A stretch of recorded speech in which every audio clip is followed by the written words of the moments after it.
I thank the representative of the United States.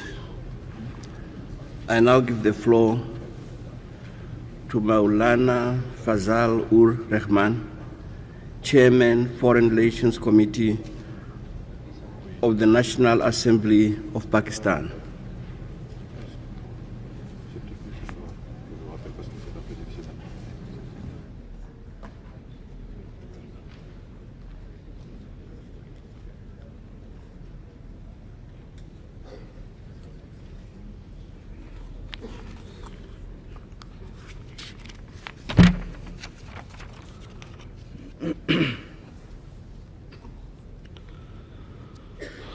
Bismillah ar-Rahman ar-Rahim.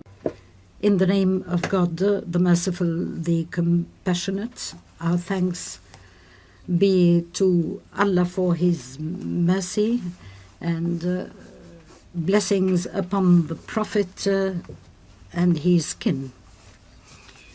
Mr. President, allow me first of all to thank His Excellency the Secretary General for his comprehensive report entitled Assistance in Mine Clearance. The report indeed provides us with the main elements which will help our efforts aimed at dealing with all the aspects related to mine clearance. Mr. President, it is indeed gratifying to know that there is an increasing awareness within the international community as to the acuteness and the scope of the danger caused by landmines which have been planted irresponsibly and indiscriminately.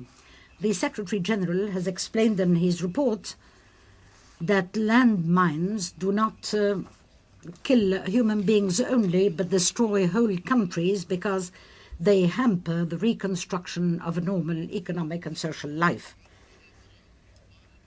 It is indeed horrifying to read facts connected to the arbitrary and indiscriminate use of landmines.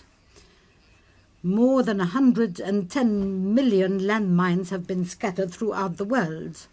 Every month, more than 800 people fall victim to those mines, most of them civilians and innocent bystanders. The number of people maimed or handicapped is even greater. Those figures are not simply or mere figures for Pakistan. We have ourselves experienced the destruction caused by arbitrary landmines. More than 10 million mines are scattered throughout Afghanistan. In our own medical facilities, thousands of Afghan refugees have been treated. Pakistan, in fact, has undertaken the treatment of those victims and their rehabilitation, and moreover, we continue to host a very large number of refugees, for landmines are an obstacle to the safe return of those refugees to their homeland. Mine clearance is indeed a precondition for reconstruction in any country. It is necessary to re-establish an environment which will enable society to resume its ordinary daily life. Mr. President, it is indeed comforting to note that steps have been taken throughout the past few years to alleviate the problem of landmines, and particularly the humanitarian aspect of such mines. The United Nations have established a strategy to deal with the problem of landmines, has even established a voluntary trust fund for assistance in emergency situations, and in order to complement the contributions of member states, an international conference dealing with mine clearance was held last July. This was the first time such a large number of politicians and experts from different parts of the world came together to discuss all the dimensions of the problem of landmines. In fact, the conference, which brought together approximately 100 government representatives and 60 organizations is proof of the increasing awareness of the problem of landmines. Contributions were pledged to the tune of approximately $20 million American at the conference, which would allow the fund to become fully operational. Efforts are still being undertaken to alleviate the sufferings of the victims from landmines.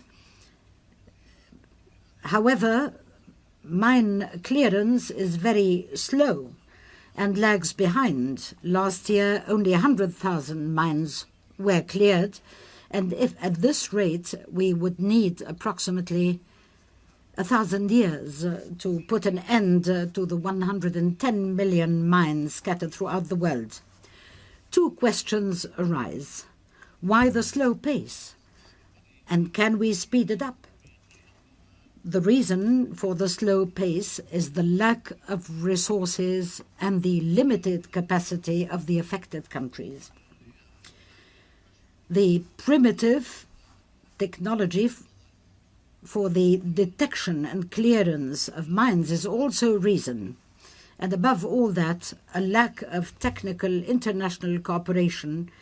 Yet the problems are not insuperable, and we can overcome them by objective planning. Mr. President, the Secretary General recognized in his report that the cost to initiate mine clearance operation is usually very high, because mine clearing programs also necessitate their own infrastructure. Unfortunately, most of the affected countries do not have the necessary resources to initiate the operations, and the presence of the mines transforms arable land into areas that are shunned and cannot be cultivated. The setting up of the trust fund is a step in the right direction.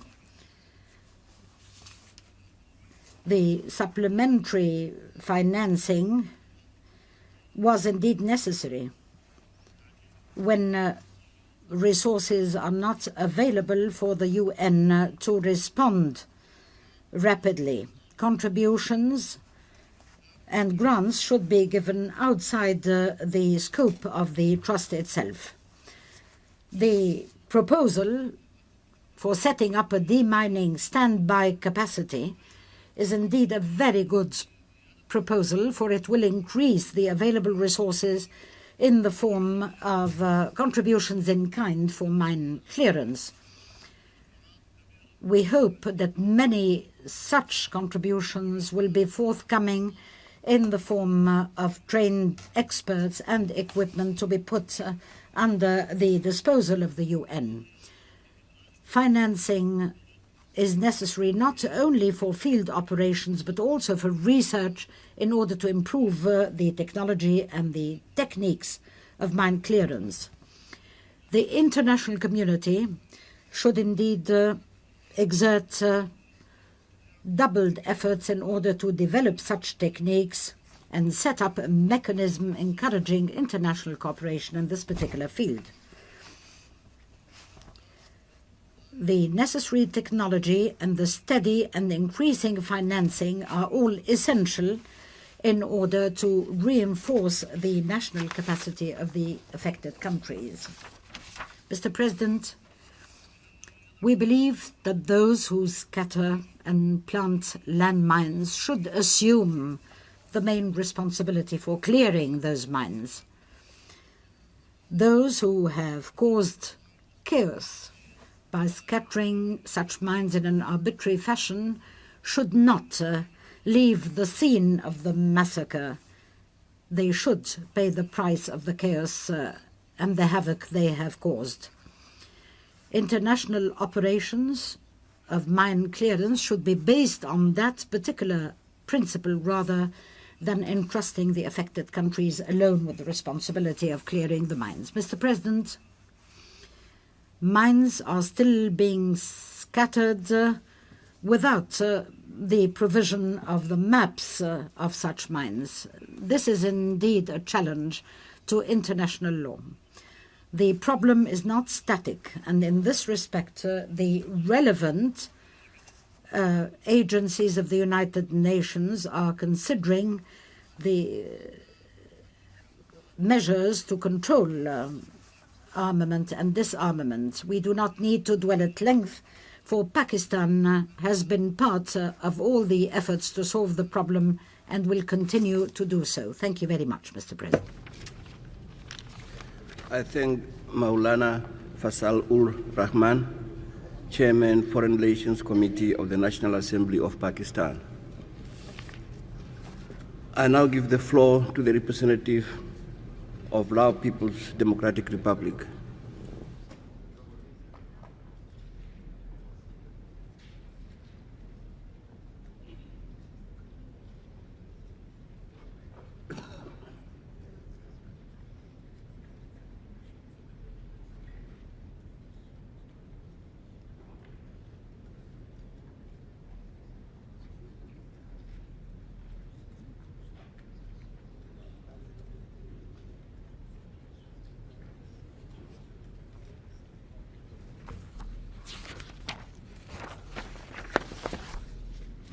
Mr. President,